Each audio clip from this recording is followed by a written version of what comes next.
নমস্কার, রেভলিউশন বেঙ্গলে আপনাদের স্বাগত। ভোটের দামামা কিন্তু বেজে গিয়েছে রাজ্যে, আর সেই নিয়েই তোলপাড় রাজ্য রাজনীতি। বামেরা কিন্তু বলছে মানুষের রুটি রুজি, খাদ্য, বস্ত্র, বাসস্থান, শিক্ষা, শিল্প, কৃষির উন্নতির কথা। আবার অন্যদিকে কেউ গড়ছে বাবরি মসজিদ, আবার কোথাও হচ্ছে লক্ষ কণ্ঠে গীতা পাঠ। হিন্দুত্বের জিগির তুলছে বিজেপি।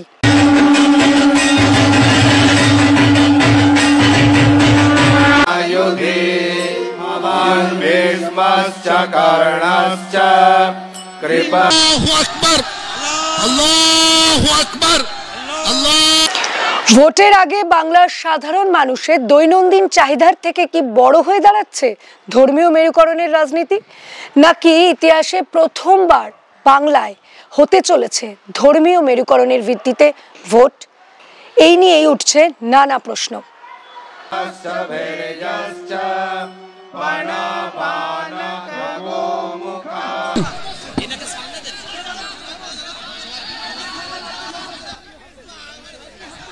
এই পরিস্থিতিতে কি সত্যি দিশেহারা সিপিআইএম?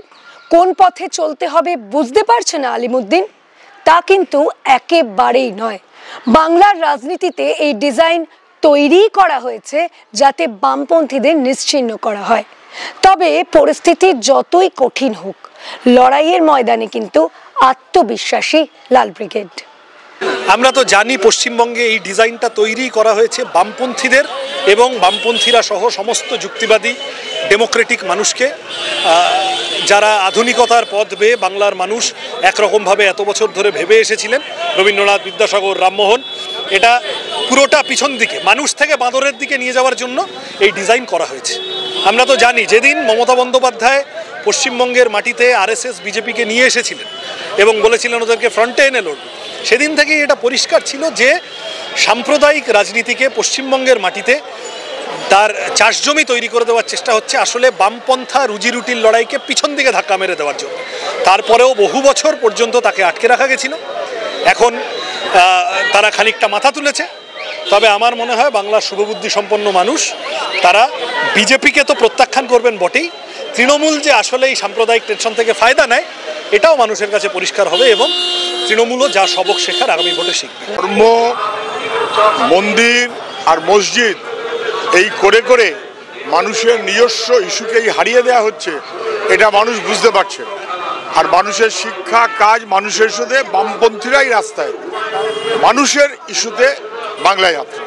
এই আবার প্রচেষ্টা, এটা বাবরি মসজিদ না বলে বলুন পলিটিক্যাল বাবরি মসজিদের প্রকল্প। কালকে গীতাপাঠ পলিটিক্যাল প্রকল্প, রাজনৈতিক মনোভাবে এসব চলা। এগুলো মানুষের জন্য না, অথবা কেউ যদি বলেন ধর্মের জন্য না, এগুলো অধর্মের কাজ। নির্বাচনের আগে বাংলা বাঁচাও যাত্রা করছে সিপিআইএম, আর নেতৃত্বের দাবি তাতে সাধারণ মানুষের ব্যাপক সাড়া মিলছে।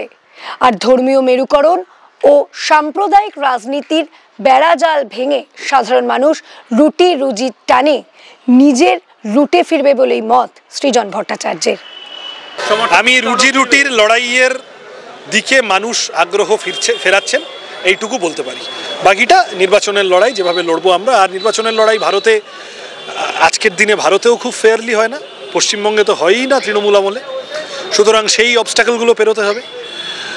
ভোটের দিন কিভাবে নার্ভ ধরে রেখে লড়া যায়, ভোটের আগে পুলিশ গুন্ডা সব লেলিয়ে দেওয়া হবে বিরোধীদের মনোবল ভাঙতে, সেটা কিভাবে লড়া যায় এগুলো দেখতে হবে। কিন্তু আমি অ্যাজ অফ নাও বলতে পারি মানুষ রুজি রুটির, জীবন জীবিকার প্রশ্নের দিকে মানুষ আরও অনেক বেশি আগ্রহ বাড়ছে মানুষের। আর জি কর বলো, এই মন্দির মসজিদ গিরি বলো, একটা যে দুটো দলের মধ্যে একটা বোঝাপড়া আছে এটা মানুষ বুঝতে পারছেন, এইটা তো পরিষ্কার বোঝা যাচ্ছে। নির্বাচন যত এগোবে ততই কিন্তু আরো উত্তপ্ত হয়ে উঠবে পরিস্থিতি। আর এই সময় বামেরা কি স্ট্র্যাটেজি নেয় সেদিকেই চোখ থাকবে সকলের। এখনকার মতো এই পর্যন্তই। আপনাদের চোখ থাক রেভলিউশন বেঙ্গলে।